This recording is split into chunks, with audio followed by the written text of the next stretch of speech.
Welcome to the Vocation of the Business Leader podcast. I'm Greg Balster. Here we explore how Catholic leaders let Christ and the teachings of the church he founded guide their work, integrating faith and business. Each episode offers inspiring stories to help you live an undivided life. Let's meet our guest, Dr. John Cech, President of Carroll College. Welcome, Dr. Cech. Greg, it's great to be here. Thanks for the invitation to be on your program. You bet. Will you tell us a little bit about yourself? Yeah, well, I appreciate that. I am a native Montanan. I was born just north of Yellowstone National Park in a little community called Livingston, Montana, and raised in Butte, Montana, and lived a pretty significant part of my life in Billings. And I've been here in the capital city for about the past 15 years in Helena, Montana, where I've served the past 7 years as the president of Carroll College, which is a Catholic diocesan college, an amazing place, which I'm sure we'll have a chance to talk about before that in just a few minutes. And then prior to this position, I served for about 8 years as the deputy commissioner of the Montana University system, where I was the chief academic officer responsible for academic affairs, research, and student affairs. So that was an exciting opportunity to work with all of the public universities and two-year colleges in Montana. And then before that, I was in Billings at Montana State University, Billings, where I served as the dean and CEO of what was then called the College of Technology. So it focused on technology-related programs, everything from computer-related programs to we had one that was really interesting. It was a process plant technology program. So it really prepared students to work in fields of energy, oil refineries, those types of those. Also very strong healthcare programs in that particular post. And then before that, I was at Rocky Mountain College for about 17 years as a faculty member in their computer applications program, and then ultimately left there as a dean. So I'm coming up on 40 years. So Wow. It's been great. I'm a lifelong Roman Catholic, was baptized in St. Mary's Catholic Church in Livingston way back, I want to say mid-July of 1962, and have been a faithful Catholic my entire life. Have my wife is Victoria Brown Cech. We actually met when we were at Rocky Mountain College, and I was there. She was hired to be the first grants writer, director of grants for Rocky Mountain College. And so we worked together on a pretty significant grant in 1987 with the M.J. Murdoch Charitable Trust to fund, at the time, it was quite avant-garde. It was the first comprehensive microcomputer lab in the state of Montana. Just go back in time to 1987. Microcomputers were very, very new on the scene. So we had IBM microcomputers. Each of them had their own individual 20 megabyte hard drive. We just thought we were on top of the world. Yeah. But, we were so successful. We had our friends from Montana State University in Bozeman drove to Billings to Rocky Mountain College to check out this computer lab because we were so ahead of the time. And so we eventually, I think the spark happened working on that grant, and we eventually married, and we have a child. We have one child, Isaiah, and he is a graduate of Carroll College, and his wife, Isabel McGreevy Cech, is a graduate of Carroll College. In fact, they met here. That's kind of an interesting story maybe we can get into. So My son likes to say that he was the connection to Carroll College, and he's absolutely right. So being a lifelong Catholic and in the Montana University system for so long, it must have been quite the honor to be named the president of Carroll College. So how did that come about? Well, I think we'll go back to my son and then we'll go forward. So my son Isaiah he was a very good football player in high school. In fact, he, was quite renowned for his football skills. Um, he, he was looking at multiple schools in the state to play football for.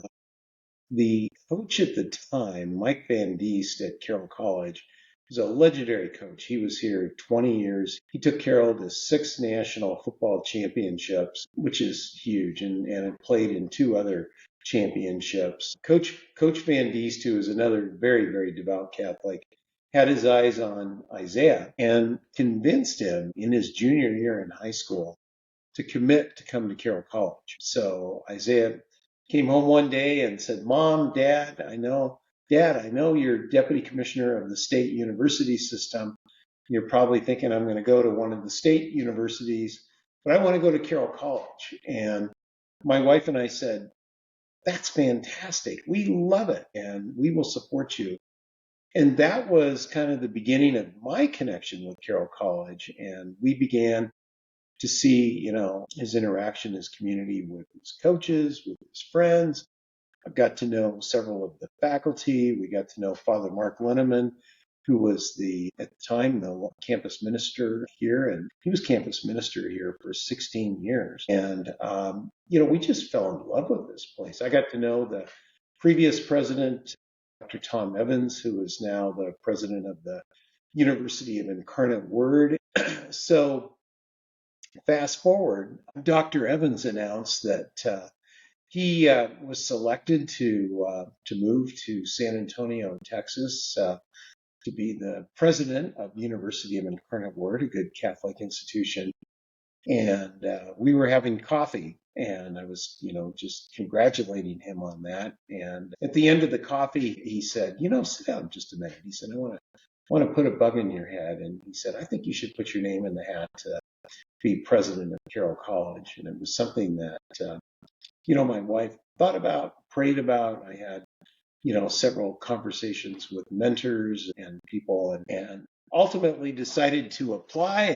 I made it to the first cut, which was a series of interviews that were held in another city to protect confidentiality. And then I ultimately made it to the finalists. And I guess I said a few things that were right. Here I am. But it's been absolutely just a wonderful, wonderful experience. It's a fantastic institution. And I did announce August 1 that I will be retiring on June 30th. I'll be early in my 8th year in the post. And I think it's kind of fun. I just returned from the Council of Independent Colleges and Universities meeting in San Antonio and went to a session focused on transitions and left with the speakers said, don't think of it as retirement. Think of it as rewirement. So, I plan to rewire myself, whatever that means. I'm most likely going to stay working at some level in higher education because it's a field I love, and obviously I love the connection with the Catholic universities as well. Yeah, yeah. So, will you tell us about Carroll College's mission and Catholic identity? Absolutely. So one of the things that I think is really helpful about that is to spend just a few minutes, if we have a couple of minutes, just setting the context with the history of Carroll College. It's a fascinating history. Montana is the 48th state in the union. It's a beautiful place. It's about the size of California, just a little bit smaller than California. And in the 1880s, the Vatican sent a priest out here, Father Rondell, to assess if Montana was ripe for a diocese. And so Father did his work. It was big territory to assess, but he could tell that this would be a good diocese. So the Vatican, Pope approved it, and they rewarded Father Brondell by making him the first bishop of Montana. And keep in mind, right now, to drive from the Idaho border to the North Dakota border in Montana in an automobile, you're looking at over 10, probably closer to 12 hours. So, obviously when it was just one diocese, the bishop, probably never made it to far eastern Montana, but he was the first bishop of Montana. And this area that we're located in, Helena, Montana, was gold territory. In fact, we had a major gold strike here just on the edge of town in an area now known as Last Chance Gulch. And there was a lot of money here. And just down the road, 60 miles in Butte, that was at the time known as the richest hill on earth because of copper. And it was during the time of the electrification of America, so it required a lot of copper. So Bishop Rondell raised money to build a cathedral, and he wanted to build some schools as well, Catholic schools. He wouldn't achieve his goal. He raised a fair bit of money, but he wouldn't achieve his goal. He passed away. The Pope appointed as the second bishop, who was Bishop John Patrick Carroll, who was the president of St. Joseph's College in Dubuque, Iowa. And that is now, the college still exists, but it operates under the name of Loras College. And so Father Carroll came out here, became the second bishop of Montana, and he continued the work. He continued fundraising. He changed it. The original cathedral design was thought to be Romanesque, and he changed it to Gothic. So for any of your viewers out there, all they need to do is Google Cathedral of St. Helena, and you'll see it's a beautiful, beautiful Gothic cathedral. It looks like something you would see in Europe. And here it is, in the middle of the Rockies. Yeah, I couldn't believe it. And the beautiful part of the story is, they raised enough money that the cathedral was supposed to be a third larger than it is today. And just think about that. And, they had an architect from the East Coast who did a beautiful job, and they commissioned the windows, fantastic windows, from a company in Munich, Germany. And several months later, Bishop Carroll, I think he woke up one morning and he just thought, what are we doing here? I mean, let's shrink this down a bit. So he said, we're going to shrink it a third. And we're going to take the money that we save and we're going to found the first Catholic college in Montana. So we did.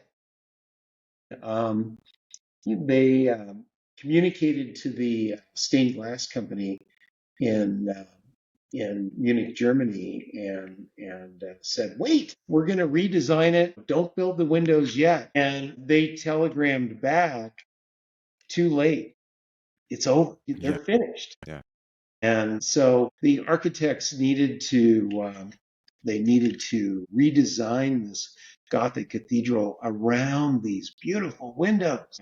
If you have a chance to come to Helena, or any of your viewers have a chance to come to Helena, take in a visit to the cathedral because it's incredible. Because it was designed around those windows. And also if you visit Carroll College, it's on a hill. And this was originally thought it would be the place, the state capitol.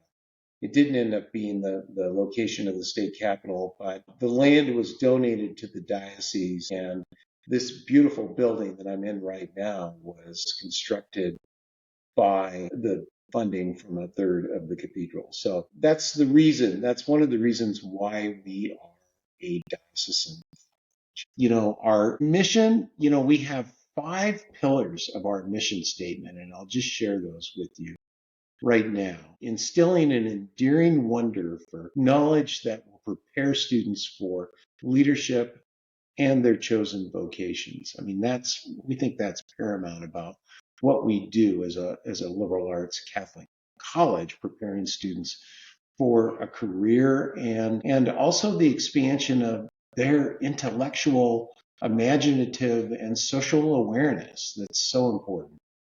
The second pillar of our mission is offering an integrative and value-centered education rooted in the freedom of inquiry. And this is an academic community, and we're committed to the principle of freedom of inquiry and the process of investigating and understanding and critically reflecting upon and finally judging reality and truth. And that's the key word, truth, in all fields of human knowledge. And then the next pillar is engaging faithfully the intellectual tradition and the teachings of the Catholic Church. And as a Catholic college, we are really obligated to treat judgments concerning ultimate reality and decisions concerning ultimate value at both an academic and pastoral levels. So, this obligation really calls for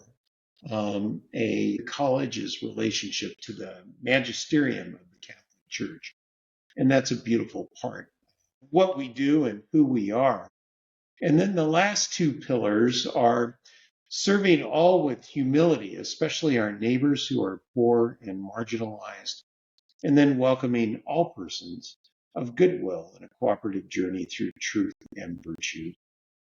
It's interesting when this version of our mission statement was developed in the late 1970s, and it's really held of time.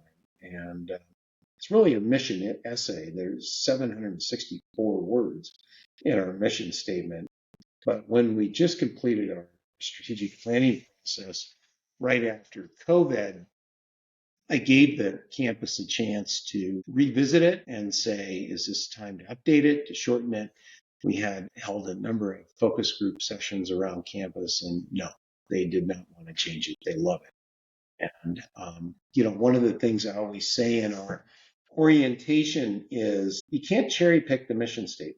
You need to take it in its entirety. And I think that's something that is really beautiful. Yeah. Just like our faith. Exactly. Yeah. Yeah. That must be so refreshing because so many kids, they go to college and they lose their faith and then go into a good, rock solid Catholic college like Carroll and they grow in their faith. So tell us about that.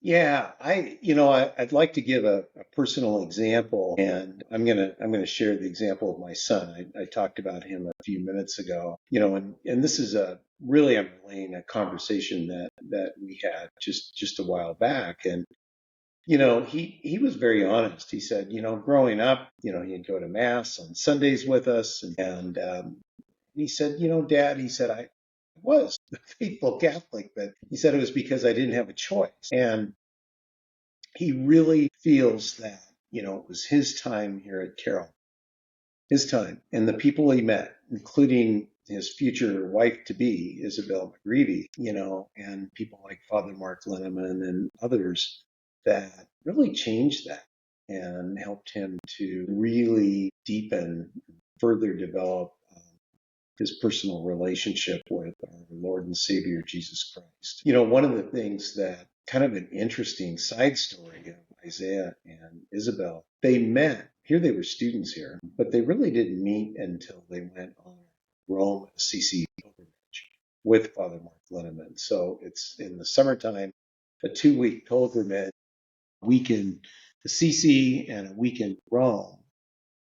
Father Mark, who spent a lot of time in Rome and graduated from the NAC, can lead a tour unlike any in the world.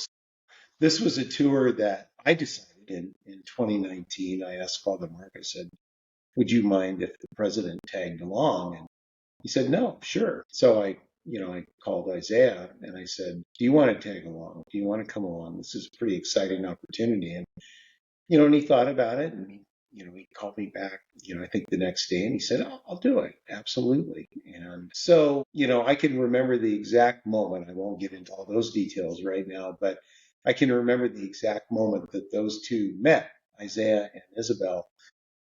And, I think it was really created that spark. And it was in Assisi. pretty cool moment. Uh, and that led to their wedding, which was here at Carroll College in 2022 in All Saints Chapel, which has an exact replica of the cross of the CC in the chapel. So there was kind of a great connection with the CC there. So yeah, I mean it's every year, Greg, we have somewhere between 20 and 25 students who are received into the church around Easter time here at Carroll, and I'm very clear with parents, when they come here for tours, I'll say faith is always exposed, never imposed. And, we we provide, wonderful opportunities for mass, for adoration, for confession, for campus ministry tours and retreats, for our social justice mission. Our students volunteer an average of 25,000 hours in this community a year. And the students go also around the country serving and serving the homeless and doing a variety of things, not only here, but in other countries. We have projects in Guatemala, we have projects in Mexico, Uganda, St. Lucia, and it's a great opportunity for the students to serve and to demonstrate their faith. I mean, whether they're Catholic or not, we find that many of our students who are not Catholic just appreciate the values and the fact of the Catholic intellectual tradition rooted in what we do, as well as our Catholic mission. So, what excites you most about this young generation of Catholics? I would say, just from my observation, that the faith is on fire with them. I mean, it really is. I mean, you can see some real changes.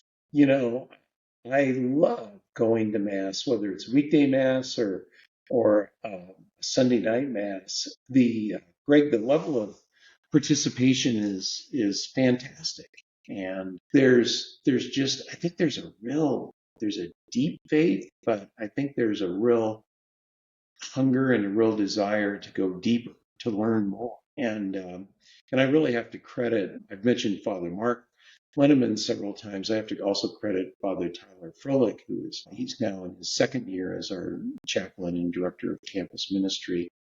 And I also have to give a lot of credit to our bishop, Austin Vetter. Bishop Vetter is now in his 6th year here as our bishop. And as a diocesan college, the bishop plays a very special role at this institution. He's the chancellor.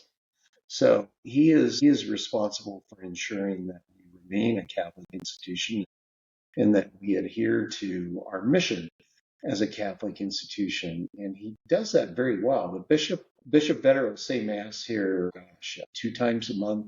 Sometimes it's 3 or 4 times a month, just depending on his schedule. He also will love to go into the campus center and have lunch with the students, or occasionally have dinner with them and just talk with them. We have a Catholic Studies program here. It's one of the only Catholic Studies programs in the Northwest. It's both a bachelor's degree and a minor, and so the students can go deep in their Catholic faith. And the bishop has been a guest instructor in the Catholic Studies program, and we have a total of 3 priests teaching in the program.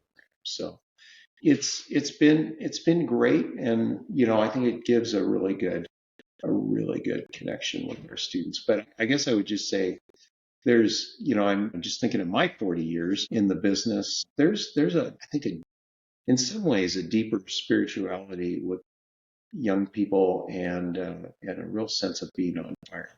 Yeah, yeah. What are some of the greatest obstacles that you see that this generation has to battle? There's lots of obstacles associated with our culture and society. And I think that, if you want my opinion, I think the greatest obstacle is right here.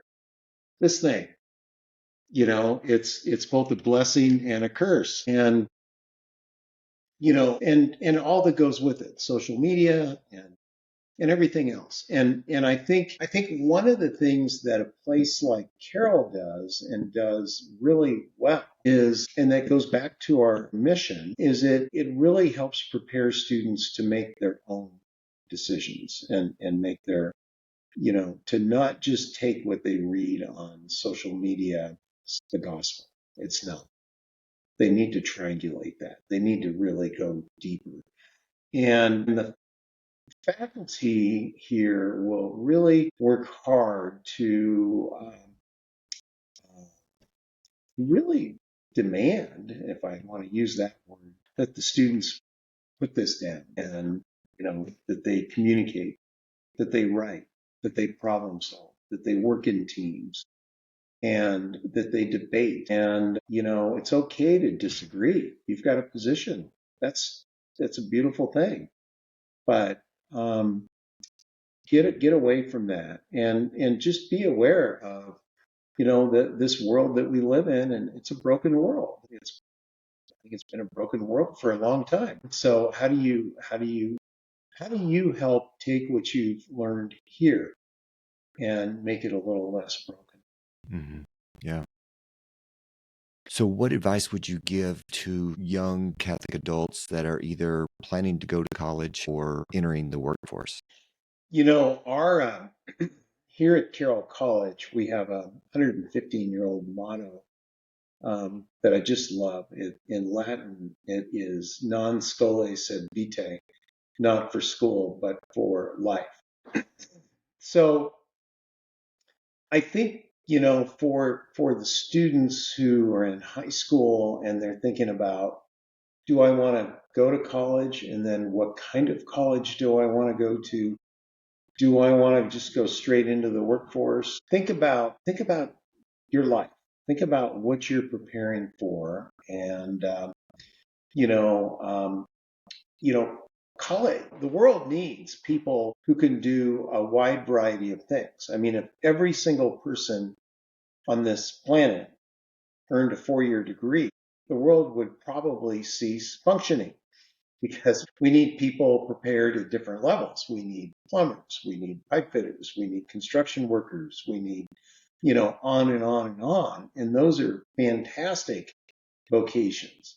But I guess I would say just remember it doesn't matter what you do, but learning is for a lifetime. And, you can earn a liberal arts degree at an institution like Carroll College, or you could go through an apprenticeship program or a certificate program or an associate's program or learn on the job. Learning is for a lifetime, and don't stop learning.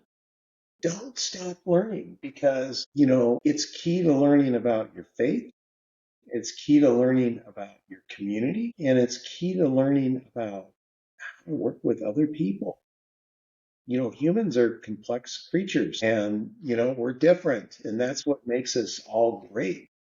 But that's one of the things I would just really emphasize is that, I hope these young people realize that, until they take their last breath, they should be learning the entire way. Hmm. Yeah. So, you recently went as a delegate to the Vatican? Yes, that Yeah. was fun. Carroll College is a member of the Association of Catholic Colleges and Universities. So we had 14 presidents, and our spouses spent a week at the Vatican in May, late May, and we met with the dicastery of culture and education. So Pope Francis reorganized things at the Vatican under dicasteries, and so there is an archbishop who is responsible for that dicastery, and then there's actually several bishops who are involved, multiple sisters, and a number of lay people. And so they were interested in learning more about us. In America, we have 220 Catholic colleges and universities. We're all different. Across the planet, there's about 4,000 Catholic colleges and universities. So they were interested in learning about us. So we spent under the leadership of Father Dennis Holtschneider, who was the then president of ACCU, and Dr. Donna Carroll, who is now the new president who replaced Father Holtschneider. The two of them led this effort, and it was life changing. It was incredible. And one of the things that was so cool was about a month out, we received a notification from the papal nuncio that we had been granted a private audience with His Holiness Pope Francis. The papal nuncio's office said, there's a high likelihood it could be canceled. I mean, Pope Francis is doing a great job, but he's, has health issues and is struggling with his health at times. And so it could be canceled up until the morning of the audience. We were staying at a hotel just literally a stone's throw from the Vatican. We were so close. And our meeting with the Holy Father was on a Wednesday at 8:30. And Father Dennis said, we are going to be early. We are going to make it into the papal palace through the layers of security and be there by 7 or a little after 7. And then we'll wait. We're going to be early. So we did. We had a 5:30 breakfast and we start our way through, and it takes a little while to get through all those layers of security. And so we made our way to the appointed place in the papal palace, and Vatican officials immediately ushered us into this room. And we were sitting kind of in an oval with the Pope's chair at the end.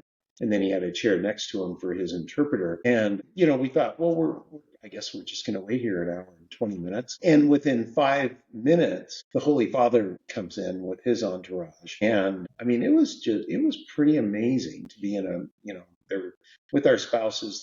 There were about 30 of us in the room. And so one of our presidents is a native Spanish speaker. And so we had prepared remarks that he delivered on behalf of us. And then the Holy Father delivered his remarks to us. And, he, just to sum it up, he said, in secular public universities, they think they work with the head and the hands, learning and doing. He said Catholic universities do that, but they also add the heart. Catholic universities add the heart. So you have the head, the heart, and the hands.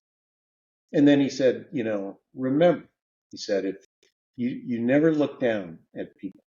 And he said, the only time you look down at somebody is if you're reaching down to help them up. And he said, that's what we do and what we should do at Catholic universities. And he had just a beautiful message. And we later found out, and I'll come back to what happens next, but we later found out that the group that was ahead of us texted and said they were running late. And I just scratched my head. I don't have any hair left, but I thought, how do you be late for a meeting with the Holy Father? How does that happen? Yeah.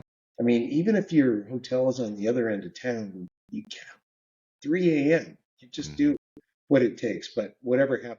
So I think the Vatican officials were actually a little frustrated. They gave us their time. We had 45 minutes with the Holy Father. So after all and going into it, we were told there was close to zero chance we would be able to interact with the Holy Father. We might get our picture taken and that's about it. Well, halfway through, we still have 20 plus minutes left. The Holy Father says, through his interpreter, he says, we have the gift of time. Let's talk. And then there was this pause because we were prepared we weren't going to have a chance to talk. And then he said in English, in broken English, he said, that is if any of you are brave enough to talk. So in my mind, I'm like, John Cech, this is the only chance you are going to have to do this. So I raised my hand, and I think I was the second or third who did that. But when he called on me, he said, you. And so I brought greetings from our bishop, and I told him a little bit, very succinctly, about our mission, who we were, and how helping people up is an important part of our mission here at Carroll College in Helena, Montana. And I said, just a couple of years ago, with the help of donors, we fully funded a global refugee initiative where we brought students from Ukraine, literally from the war zone in Ukraine where their college was bombed out. We brought them to Carroll College, and then we brought students from Ethiopia who were accused of being American sympathizers and were worried about being shot. And we brought them here. And then we also brought in some from Mexico. And so all donor funded. And I said, Holy Father, the first of those Ukrainians and Ethiopians walked across the stage just last week. And you got to hand them their degrees. And the chief donor, Ray Kuntz, was there, handed the degrees out as well. And I said, those students are going to change the world. They are, non scholae sed vitae, not for school, but for life. They're going to go out and change the world. And I said, that was hopefully an expression of the heart at Carroll College. Greg, he got a big smile, and the interpreter had been interpreting all of that for him. He got a big smile, and he said through the interpreter, he said, Catholic colleges and universities across the world should be emulating what Carroll College is doing with their heart and helping these students. And I thought, gosh, wow, that is just incredible.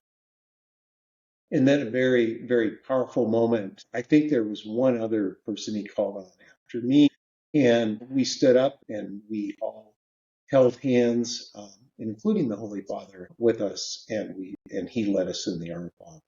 And, Greg, there wasn't a dry eye in the room. Everybody, just tears were tear up just talking about it. Tears were coming down, and it was a beautiful, beautiful moment. He was so generous with his time. That's awesome. Is there anything that I didn't ask you that you'd like to talk about? I think, if we have a minute, college is a pretty amazing place for only having about 1,200 students. We have about 40% of our students come from across Montana. The others come from about 43 other states and 22 countries. And we do some amazing things. For example, we've sent 61 students to medical school in the last 10 years. For a college our size, that's amazing. Our acceptance rate is, for 25 years, has been 81+%. The national average is about 42%. And our nursing program is now in about 4 years of 100% first time pass rate. And our forensics team, the Talking Saints, have won or co-owned the Pacific Northwest championship for the entire Pacific Northwest now for 34 consecutive years. Think about that. It's just incredible. And we have, I believe we have about 15 young men in seminary right now in our diocese, and 11 are Carroll College graduates. There's something really, really powerful happening here. And it has been such an honor and such a gift to be able to serve as the 18th president of Carroll College. And I'll tell you, one of the things that is such a gift is I try to begin most mornings with about 10 to 20 minutes of quiet time in the chapel and just asking for help and inspiration from the Holy Spirit and from our Lord and Savior. And where else can you work and do that? I mean, that's just amazing. So it's been wonderful. And I just know there's some wonderful opportunities for the next 115 years for the school. We're planning a physician assistant program. We've got some new graduate programs that we started, a Master of Social Work program, accelerated nursing, so forth and so on. Wow. I think it's a great, great future. And any students who are interested, they just need to type in carroll.edu and they can learn about Carroll, and hope to see them here. Yeah. I'll put a link to Carroll College in the show notes. That'd be great. Yeah. Well, we'll just leave it there. There's one other thing. Okay. We could feed it, splice it in. So Pope Francis spoke about Carroll College. St. John Paul II, St. John Paul the Great also spoke about Carroll College. St. John Paul had great Montana connections. He had friends in Montana. He would come to Montana mostly before he was Pope. And he loved to ski, he loved to hike, and he discovered Carroll College. And he was really fascinated by this college. And when the last time he met with Bishop Molina, the Bishop of Helena, it was the last time they were together, the last thing he said to the bishop was, he said, remember, Carroll College is meant to be a beacon to the church in the Northwest. And Greg, that's just beautiful. I mean, that I think is, for me, as president for the last 7 years, has been a real guiding force as we move the college forward. Yeah, that is beautiful. Thank you so much for your time, Dr. Cech. Thanks. Thank you for joining us today's episode of the Vocation Business Leader Podcast. We hope you found inspiration as we explore the powerful union of faith and business. If you enjoyed this episode, please subscribe, share it, and leave a review. Your support helps us reach more faith-driven leaders. Until next time, may God guide your work and help you witness His love in all you do. God bless.